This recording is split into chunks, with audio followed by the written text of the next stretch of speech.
Ini biasanya nih permintaan. Dok, kalau makan mie instan sebaiknya berapa kali aja?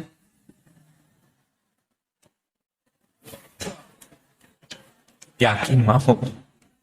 Baik, saya kasih tahu sedikit biar Bapak Ibu lebih lebih waspada. Ada pernah nggak ketemu anak atau siapapun tiba-tiba gara-gara makan benda atau barang sedikit saja muncul alergi gatal-gatal sesak nafas?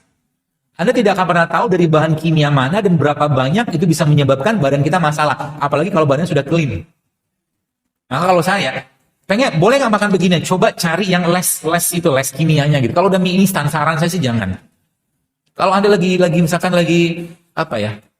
Lagi ada bencana alam gitu kan? Ya tolong jangan kirim bencana lagi gitu loh. They need food gitu kan. Mereka tuh butuh makan. Bukan food like substance. Bukan benda yang kayak makanan gitu loh. Jam sekarang gitu. Beli sirup yang 10.000, 15.000 tuh. Isinya apa? Air, gula, sama perisa, flavor. Jeruknya berapa banyak? 0,01%. Kan gitu. Itu yang dimakan orang tiap Ramadan. Akhirnya apa? Tarawihnya ngantuk. Ngajinya boro-boro 1 khatam sekali sebulan gitu kan. Ya, seperti itu. Jadi kapan boleh makan mie instannya? Boleh. Tiap hari boleh. Tapi saat Anda lagi tidur. Lagi mimpi aja udah enak kok. Serius.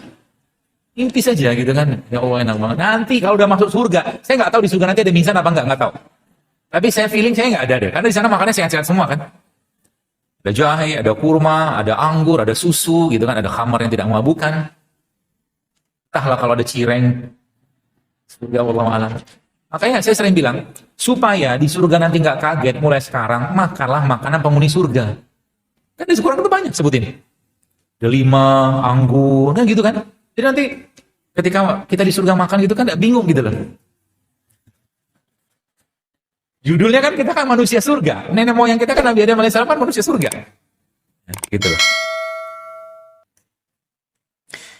Kalau buah yang sudah dibekuin untuk di jus itu baik atau enggak?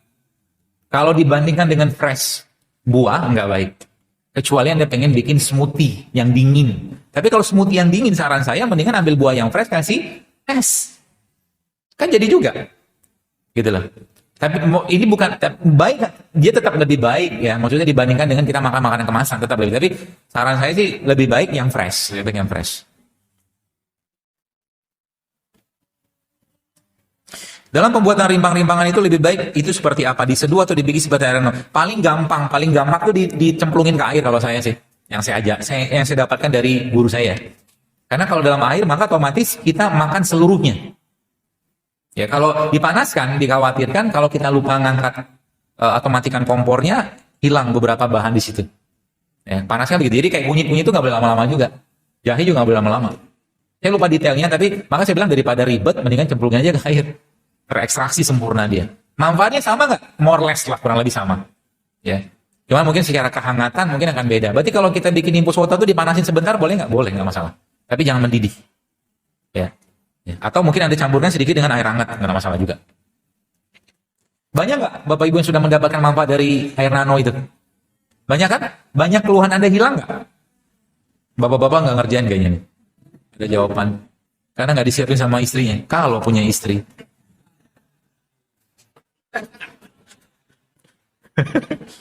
Kan gitu sekarang ya. Banyak manfaatnya. Tanpa sadar Anda sedang mendetoks badan. Tinggal nanti kata kuncinya Anda mau detoks apa yang mau didetoks dulu. Misalkan kalau kita bicara misalkan membersihkan usus, ya udah Anda campurin jahe, kunyit gitu kan. Kalau ginjal misalkan kayu manis, ini bisa. Atau akar alang-alang dicemplungin juga bisa. Seperti itu, ya nggak masalah.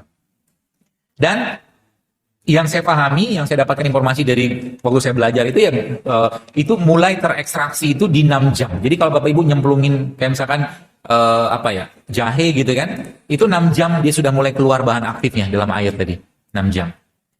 Dan dalam penelitian yang dilakukan itu disebutkan bahwa dia sudah mentok kadar maksimal pada bahan tadi di 12 jam. Sehingga kalau Anda refill lagi di 12 jam kurang bagus. Jadi nanti kalau Bapak Ibu mau nginfus minimal 6 jam baru dia ekstraksi dengan sudah cukup baik dan maksimal 12 jam. Kalau udah 12 jam apa dikerjakan? Kalau bahan-bahan misalkan buah, Anda bisa blender, Anda hancurin buat masker. Bisa. Iya, bisa buat masker.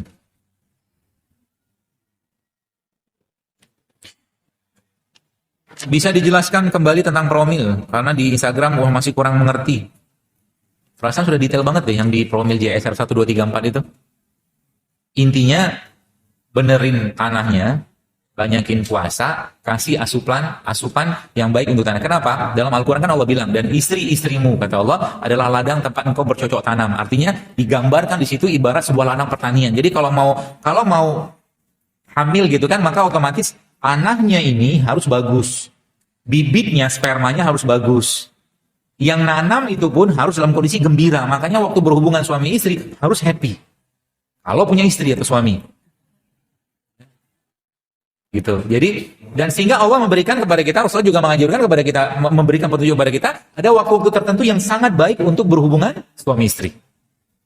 Malam, atau habis subuh, waktu Jumat, hari Jumat, itu waktu-waktu terbaik. Atau siang. Siang saat jantung lagi rileks. Itu berhubunganlah suami istri. Gitu. Ya. Jadi itu gambar seperti itu. Jadi menggemburkan tanahnya atau ladang pertanian itu dengan cara apa? Dengan cara puasa. Maka puasa, ya kalau Bapak Ibu yang punya bertanya ini mungkin punya suami juga yang mendengarkan ini, ya maka dua-duanya harus puasa. Karena puasa itu bisa menggemburkan tanah. Tanah itu sperma, tanah itu rahimnya, maaf. Dia akan mendetok, dia membersihkan. Kemudian bibitnya apa? Sperma suaminya. Sperma suaminya maka diperbaiki juga. Puasa pasti akan memperbaiki sperma suaminya. Yang pertama, nutrisinya apa? Semua produk lebah itu mengandung hormon yang baik untuk reproduksi. Semua. Yang paling baik apa? Yang dimakan oleh ratu lebah. Kalau ketemu. Namanya apa? Royal jelly. Kalau ketemu.